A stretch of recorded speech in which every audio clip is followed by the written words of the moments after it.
Well, Joseph, of course, we think of him as the young man who had a special, wonderful coat that his father had given him. Actually, Joseph had 4 coats.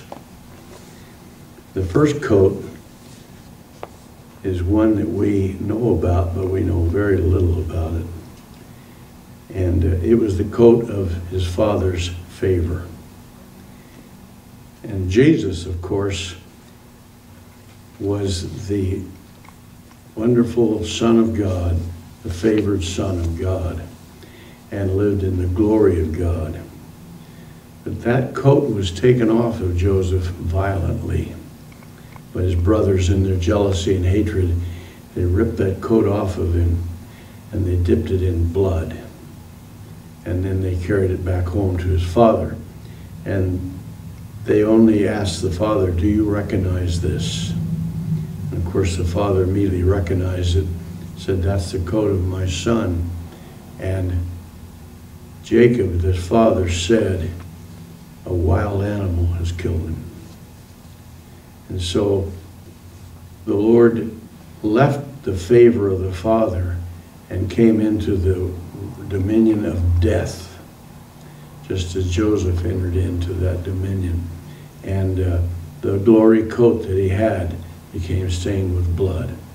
Now Joseph then was not killed by his brothers, but they sold him into slavery to Midianites, who carried him to Egypt, and he became a slave servant to the head of the National Guard in Egypt. And so in that sense, Joseph entered into the realm of slavery.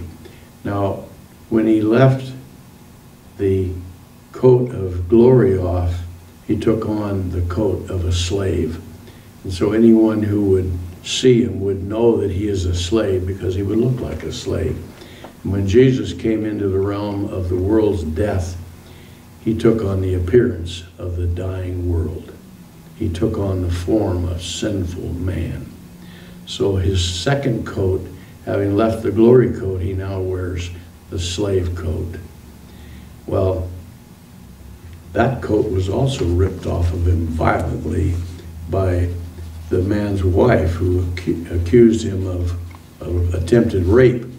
And Joseph was put into prison for the crime of rape. And we can be sure that his prison sentence was forever. He would never be released from that. And he was then given another coat, the coat of a prisoner. And that's like Jesus entering into death, dying. Because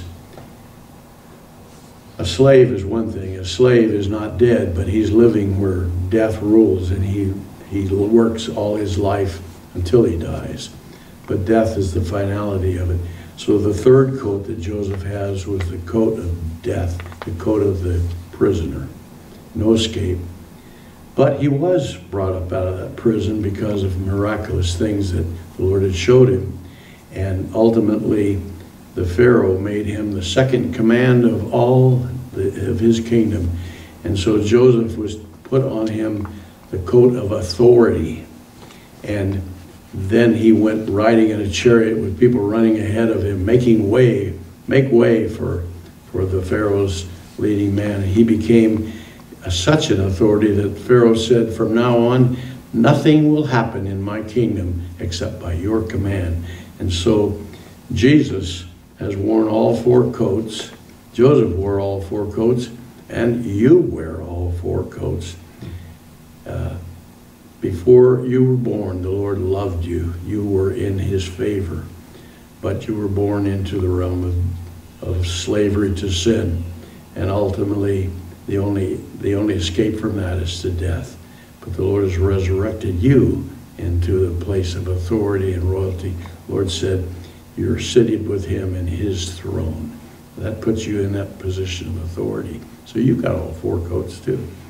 4 is almost always a symbol of the Lord himself.